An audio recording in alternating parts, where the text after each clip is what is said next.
This picture was from 2016. It's me and my four children, and we was in London, sitting on the statue opposite Buckingham Palace. Um, you know what, it means so much to me because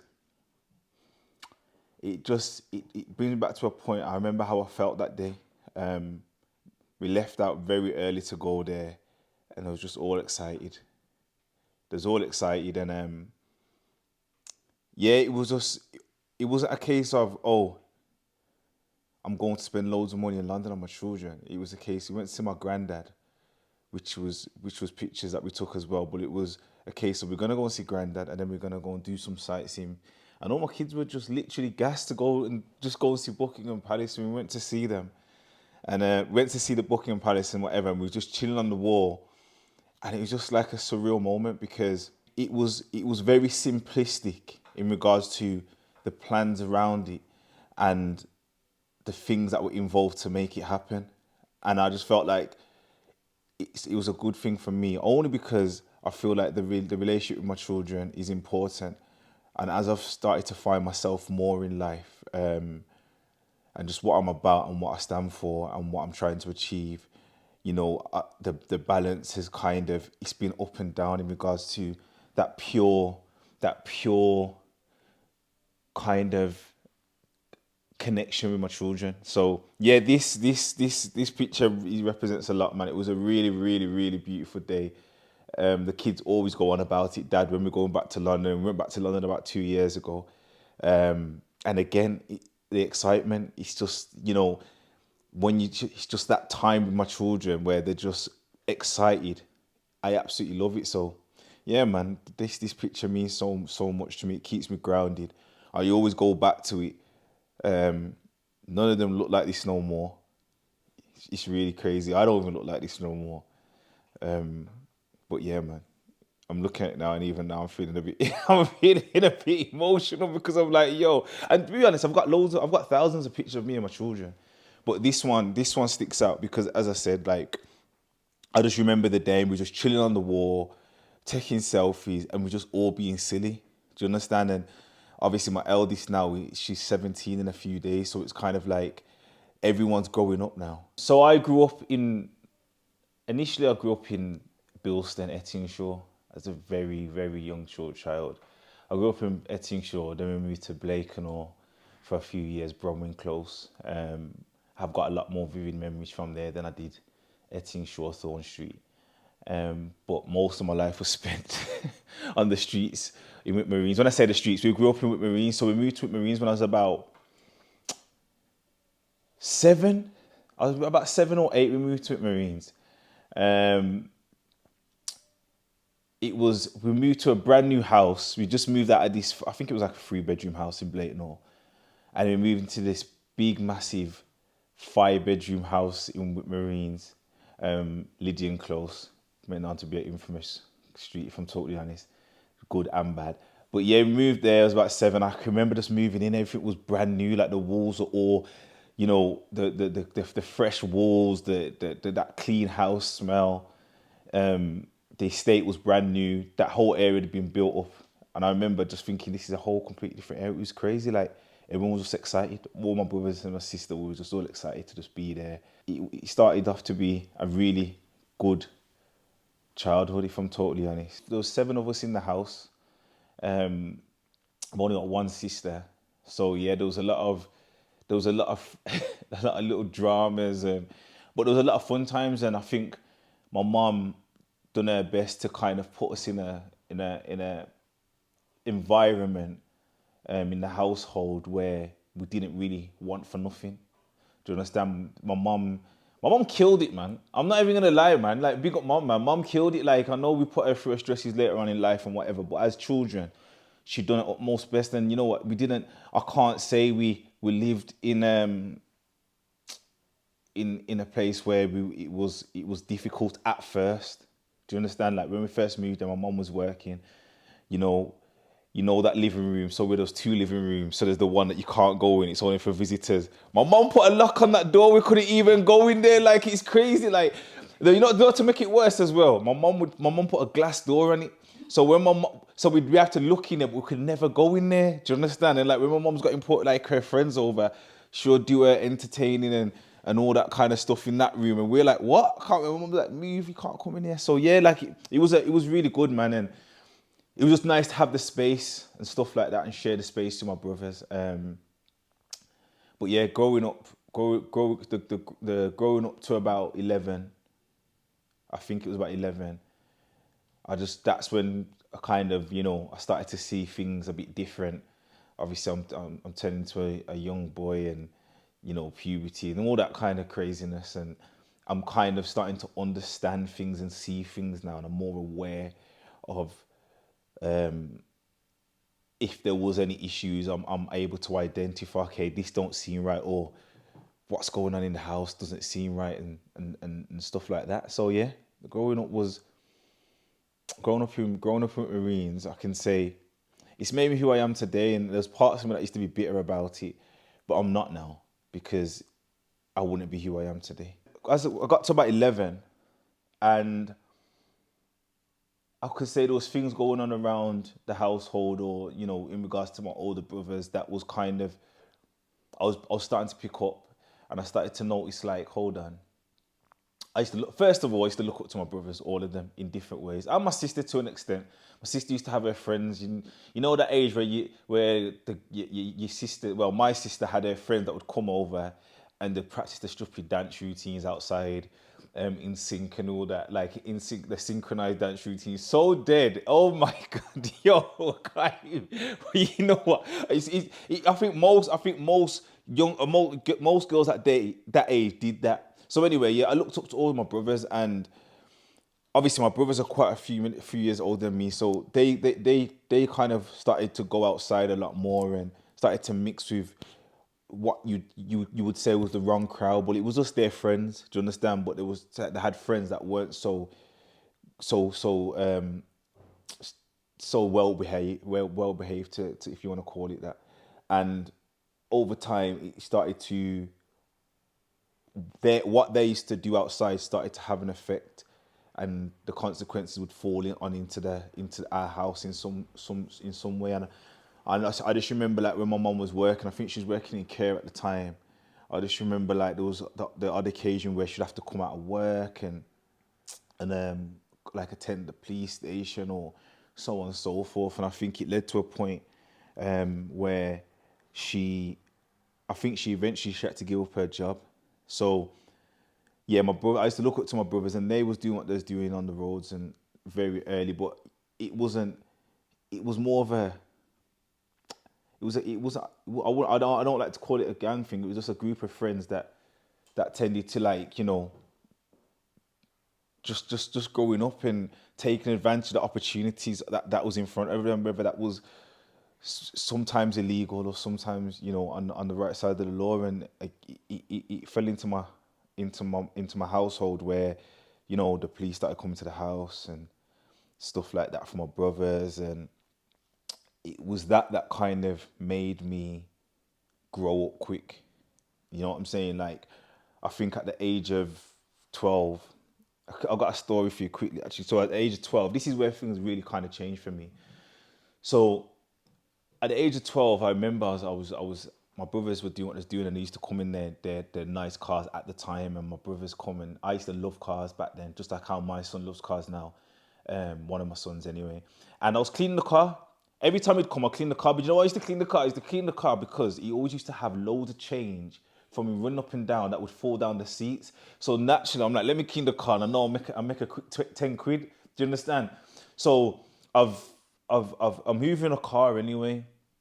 And there must have been some altercations before this day that I wasn't too aware of, which led to this moment I'm about to explain. So I'm in the car, hoovering. I'm listening to this really ragey, violent tune, funnily enough, which is it's crazy when I think about it. So I'm hoovering, and in the part of the tune, the artist on the track says something about guns, and the timing was so perfect in a bad way though. So when he said it now, I just remember hearing these like tapping off the car, like like someone was trying to. I can't even explain, and I was only young, so I can't explain it in too much detail. But I just remember thinking, "What the hell's that noise?" And I looked up, and there was some guys on the wall, balaclavaed up, just shooting up the car, shooting up the house, and obviously I'm in the car, and I don't know how. I'm trying. It's a two-seater, two-door car, and I'm trying to get out the car, and I've got out the car and I've ran round it to go to my front door because the car was parked right by the front, like the drive for the front door. And the panic that one of my brothers must have had, they must have slammed the door, not realizing that I'm about to run in. Do you know what I mean? So I had nowhere to go. But thank God, like they stopped shooting at that point. So it was one of them ones where my brother got absolute, he got rinsed for that. But I get it because when you're in that kind of when you're in that situation, adrenaline's running. You're not thinking clearly. Do you understand? And he wasn't thinking about me because I was in the car. He's just thinking, close the door.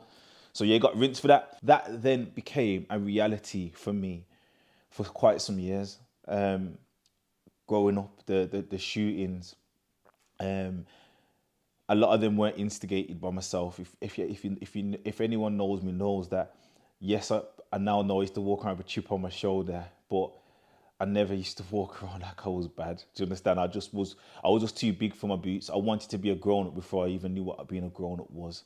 Now I wish I was a child again so I could redo it again in some senses. So yeah, it made me who I am in a sense of it created this. I feel like it's in the world that I live in now and the things that I'm trying to achieve, they don't scare me. Do you understand? Because I've been in some really scary situations in my life, and growing up with Marines, and more so living in that address, 14 Lydian Close. I always tell people it's had such an impact on myself, and not just me, all my siblings as well, and my mum. Do you understand? Like it's had such an impact on us. It's gave us this resilience that we all have now, where we've been able to go off in our own avenues of life and kind of succeed to this point. Like I set our mind on certain things, and we've kind of achieved them. I'm nowhere near my goals anyway, of what I want from life, but I'm on the way. Do you understand what I'm saying to you? But there was a time when I was very lost. I was very lost in life. I was very lost. I was out making money for a number of years. Didn't really know what my skill set was at the time. So it was kind of like when I've come off the roads and stuff, which I can get into later, it was kind of a thing where, yeah, like I was lost. I didn't know what to do. I was literally, because I was on the roads for so long, doing up road for so long, I didn't really have that, that age from 12 to 18 that people talk about, where it's run up and down with your friends and and just that good teenager vibes. I never really got that. PTSD is a hell of a thing. Trauma is a hell of a thing. Neither of them I've dealt with, to be honest. I've just been able to bury them and just get on with life. Just get on with life, if I'm totally honest. So yeah, it's just made me it's made me resilient.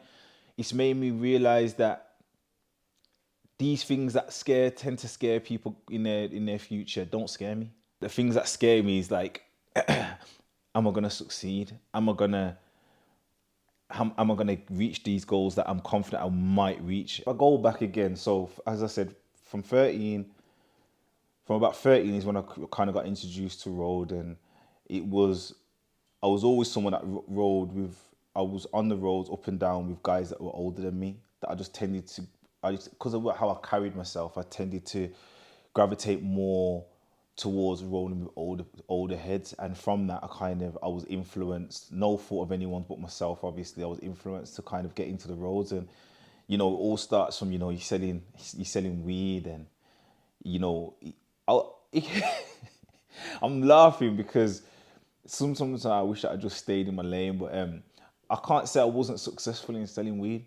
For my age, I'm not even doing it to glamorize it. I was really good at selling weed, and it came to a point where, as always, you can never be humble with what at the time I was never humble with what I got. I wanted more, and I'm seeing that, from my older brothers and that, they were getting money, and like fast money, and I kind of wanted in. Like I said, it's all that I want to be like my brothers. And over the space of 3 years, so from 13 to 16, my whole thing switched now. So I've made them steps now. I'm in that lifestyle where, the weed was history. Do you understand? And I'm just doing my thing now. Um, Started off as a runner, as most people do. Um, but yeah, and then I think a real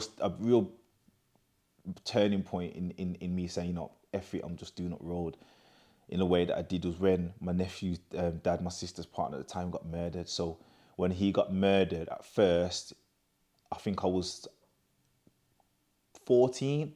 I was 14 at the time. And I just remember it was a really, really traumatic thing, massive thing for me and my family. Um, and I just started to become really, really anti. And when I say anti, in a sense of, if you speak to my mum will probably say she's seen a big change in me in a sense of I was outside. I wasn't even coming home no more. I was just doing up road. Um, I was living with my girlfriend and her parents and whatever. And if I wasn't, I was out of town. I spent a lot of time outside of walls. Do you understand? Like outside. I was driving up and down doing these 7-hour drives to and from out of town at the age of 15. And at the time, I thought I was a big man. I must have phoned my mum one time and I was out of town and she was like, I'm talking to her. And obviously she said, where am I? And I boastfully said where I was. Do you understand? And you said I'm a parent now. I don't even know what that would must have done to my mum. Because I'm not the first one in the line of family that's had that conversation with her. So at this point, I need to. It's when I think back, it's crazy. So yeah, back and forth, back and forth, back and forth, up until the age of 16. And me and a couple of the guys, a couple of my cousins and that, we just wanted to make money, man. Like we had everything around us. We just wanted to make money, We just wanted to change. At the time, it was just to floss. Part of it was to floss. I never really had the guidance of, put down your money and buy, invest and whatever. My brothers were flossy, but they were flossy, but they weren't. I don't even think they were in tune too much at that point. Do you understand? Remember, you have to remember throughout this whole thing, I'm just following my brother's footprints in life. Do you understand? Time goes on. Bear in mind, throughout all these years from 14, 15, 16, 17, 18, 19, there wasn't a year that went by where I wasn't involved in a shooting. And it got to a point where when I turned 18, there was a 1 year in 2003 or four where I didn't think I was gonna live. God's honest. I didn't think I was gonna live because my life was put in danger so much. I thought, am I really gonna make it out of this alive, or am I gonna go jail, or what's gonna happen? Things started to calm down. I kind of detached myself from the people I was running up and down with. I got my head down. I had my first child. I was still outside, but I was more around people that I grew up with from day one. Do you understand? So it's kind of like they gave me a good balance. Plus, I reconnected with my family. When about 19, I've moved back to my mum's, and I've kind of reconnected with my younger brothers.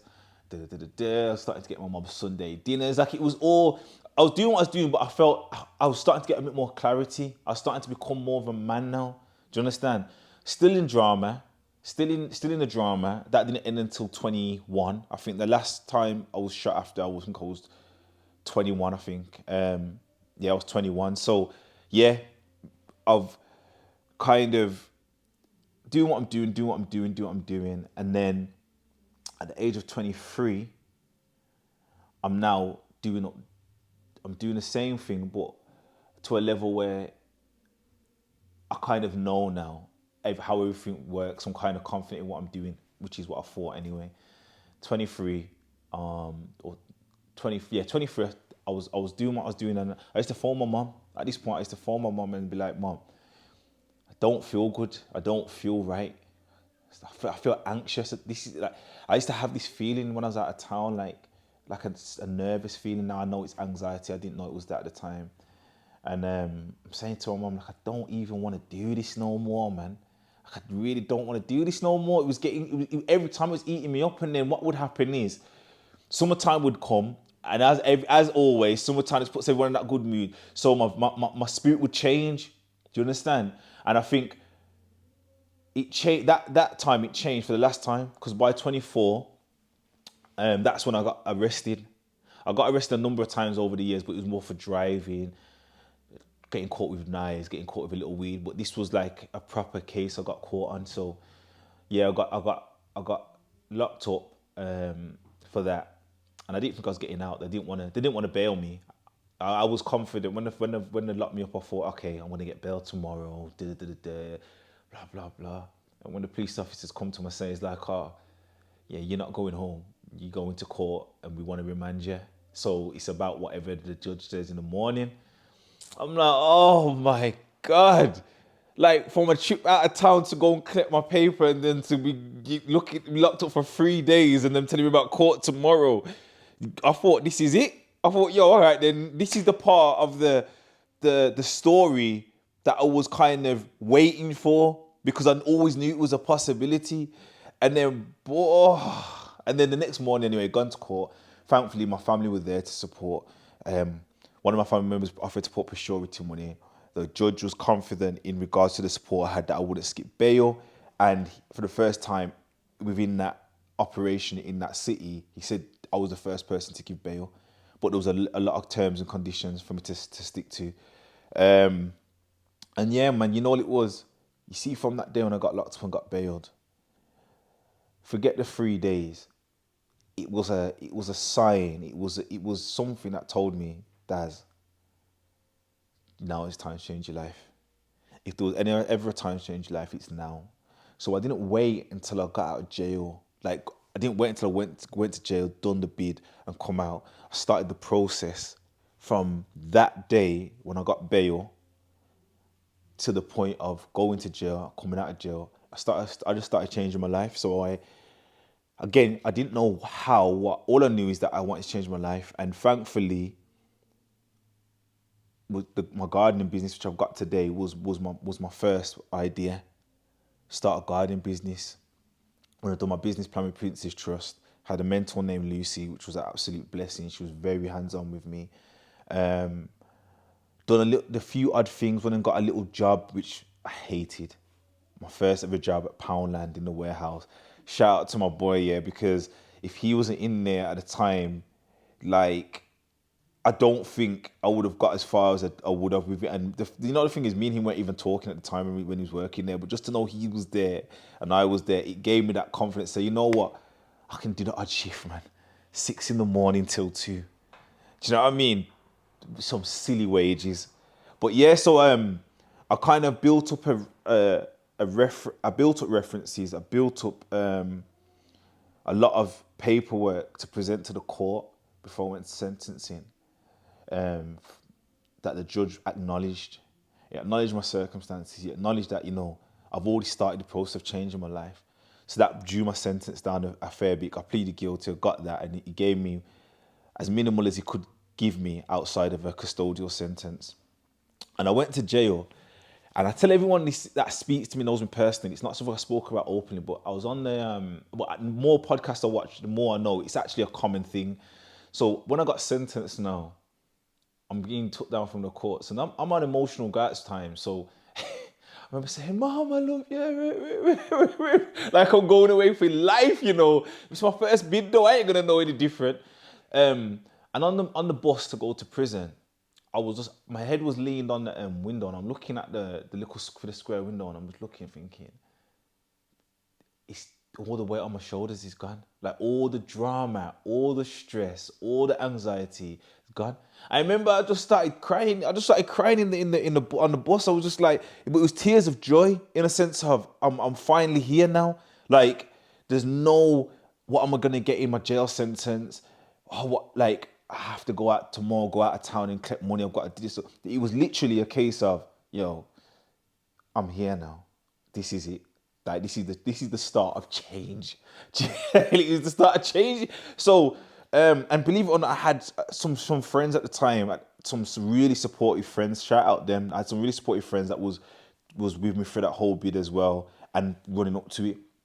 So yeah, like that changed my life. And you see, when I was the first night I spent in there, I met a guy that kind of was like really sound, and then from that, yeah, man, I just couldn't. I just knew from then, man. Like I can remember just missing. I didn't see my kids once when I was in jail, so like that threw me. I had a child on the way when I was in jail, so that was also throwing me. And I was like, you know what? This is the longest I've ever gone without seeing my kids. Like literally, do you understand? So for me, it was like I can't do this again. I can't do this again. Do you understand? I'm having my daughter write me letters and that, and I'm having to tell her like, you know, what jail life's like, you get me? But she didn't know what I went to jail for. She knows now. I've had the conversation with all of them, but she thought I just went for driving. Do you get it? So yeah, that was my turning point. That was my turning point. Going to prison for a very short bid in comparison to what some of my friends and family have done. Very short, but it was enough. People say, "Oh, but you only done this one." Yo, listen, just because you done a 5 or whatever doesn't mean like there's nothing to glorify about it. I went to jail. I was restricted. I was away from my family. I was away from all the things that you get the freedom to do in life for a period of time. And it was enough to say, Daz, don't do that lifestyle like that. Do you understand? And it just changed me. I came out very positive, just ready to get things rolling. I ain't gonna lie, it was a slow burner though. Do you understand? But I was ready to get things rolling. I wasn't easily led either. I wasn't one of them ones that's like, yo, I back out. What's the plan? Where's the food? Let's go. Da da da da da. I just stayed humble. Stayed humble.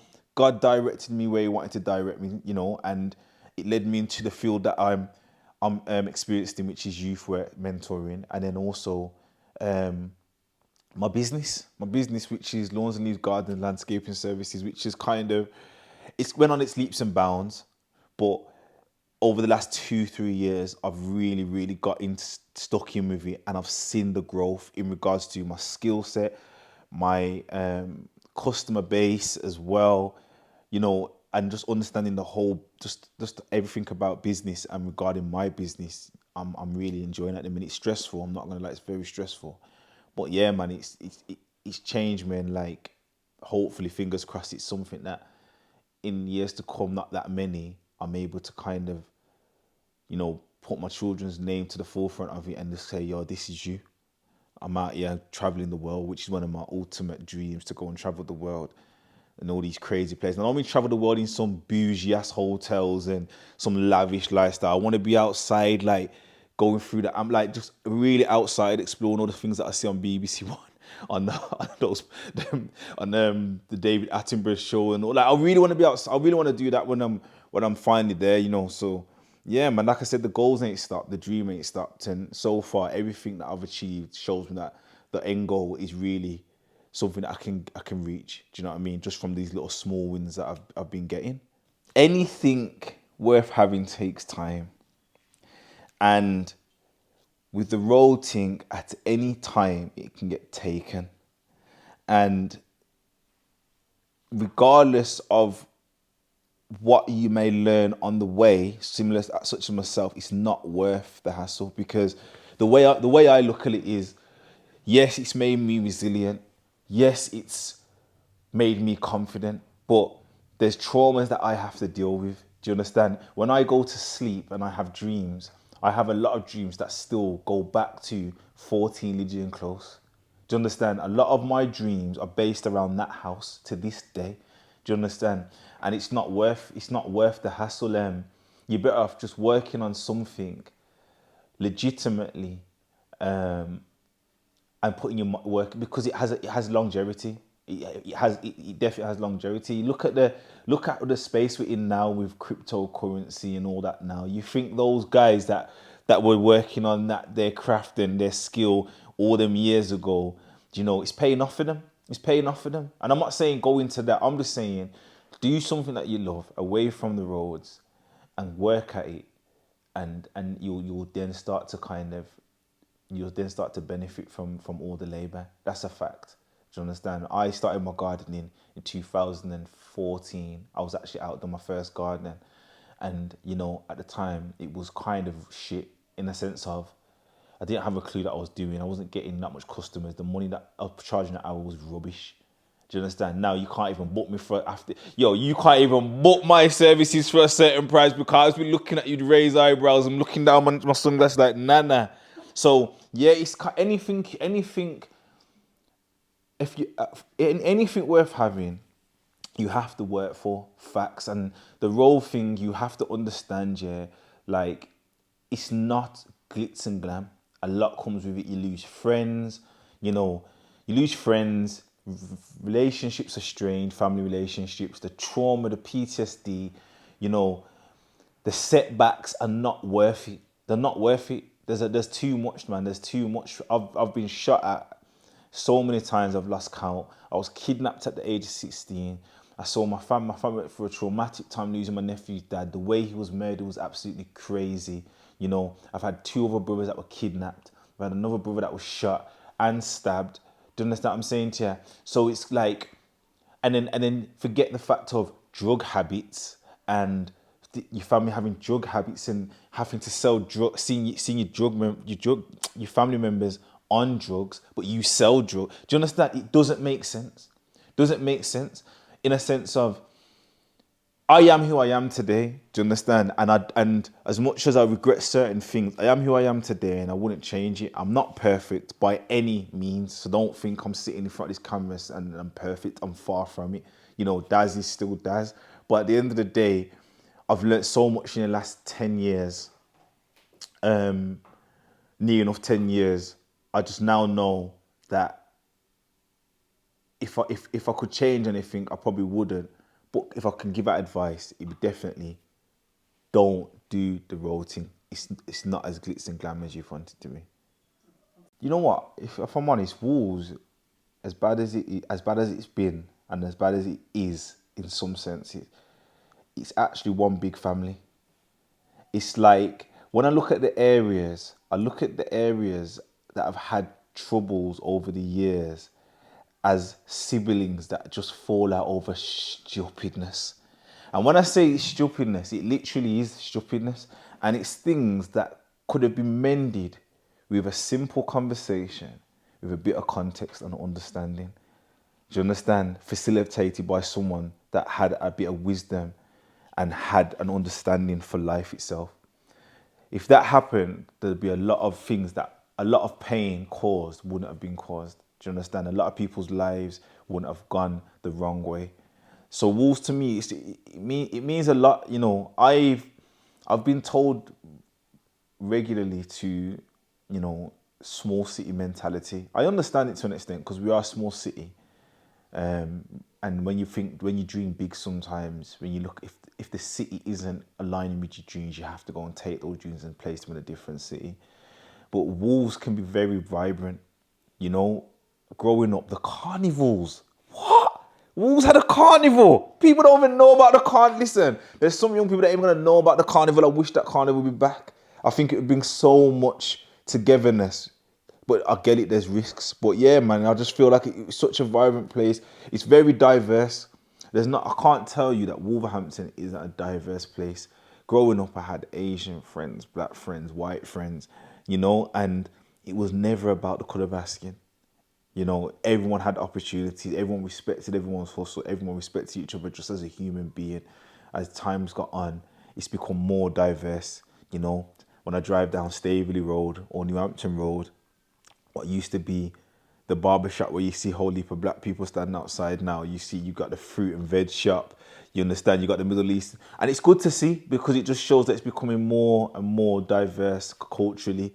And why not? Why not really? There was a point when our parents came here, our grandparents came here, and they had to find their footing the same way everyone else is. So Wolverhampton means a lot to me, and I just think that even if I went away because of opportunities to grow my business or grow myself in certain senses, I would always try and come back and do what I can. I've delivered projects on a small micro scale in Wolverhampton, doing street work and stuff like that, and it's been really good. I felt it's been rewarding in a way that anyone that's done it will only understand. I just wish there was more funds to make it happen a lot more for a lot longer. Do you understand? And I feel like just because Dazz has gone kind of right to go and focus on his business, anyone that knows me knows that I'll try and bring the conversation back. Yes, I've got a business and I want it to grow financially and so on and so forth, but I still want it to link into community work. And I'm still having conversation of how can I support these young people and give them some sense of purpose through my business. It takes a lot of planning, it takes a lot of time, but I'm willing to do it. So yeah, Wolverhampton means a lot to me. It's gave me the good memories, it's gave me the bad memories. But as I said in the beginning of all this, it's made me who I am. Simple. And I wouldn't change it. I wouldn't change it. I'm 5'5/6". I'd probably like to be a little 5'7", 5'8". But you know, I've got the soles on my trainers give me a little height. So, but yeah, man, there's nothing I would change. In all seriousness, I wouldn't change anything. I love Wolverhampton. It's just when I'm away from here, I get very homesick. I don't know why, because I come like Kermit now. But I would love to be able to look back in years to come and say, wow, Wolves has really grown back to what I remember as a kid. And we slowly go in there. I'm very in tune with what's going on with the city and what the future holds. So fingers crossed we get there. 3 words that someone probably used to describe me. One of them, which I'm totally against, yeah, is miserable. Everyone has this, yeah, they say I'm miserable and I don't understand why. I say I'm not miserable, I'm just quiet and I'm just analysing. But I've got a habit of kissing my teeth a lot. It's calmed down, but yeah, so miserable, confident, motivated. Ooh, I don't know the song because I don't want to sing it, and it's because you're not having me sing. But what brings me peace at all times is my favorite artist. Yeah, Garnet Silk is my all-time favorite. I wish he was still here. I genuinely wish he was still here. Like, I wasn't around when he was doing his thing and he passed, but I wish, like, his songs, if I put them on, yeah, man, it's just, yeah. Garnet Silk. And that's probably going to surprise a lot of people. But anyone that close to me knows that I love Garnet Silk. Absolutely love Garnet Silk. So yeah, Garnet Silk. People can think that I've got a demeanor that can come across very rude at times. But I think that's just my childhood following me. Again, I used to have a chip on my shoulder. I didn't know at the time, but anyone I speak said about back in that, yo, you used to walk around like you were sick. I'm like, no, I wasn't. It's like, you think he's a big man. So yeah, it follows me out. I've learned how to conduct myself now. So when I'm in front of people, I know how to just kind of break that barrier down straight away and make them know it's not that. But yeah, that's probably what it would be. Yeah.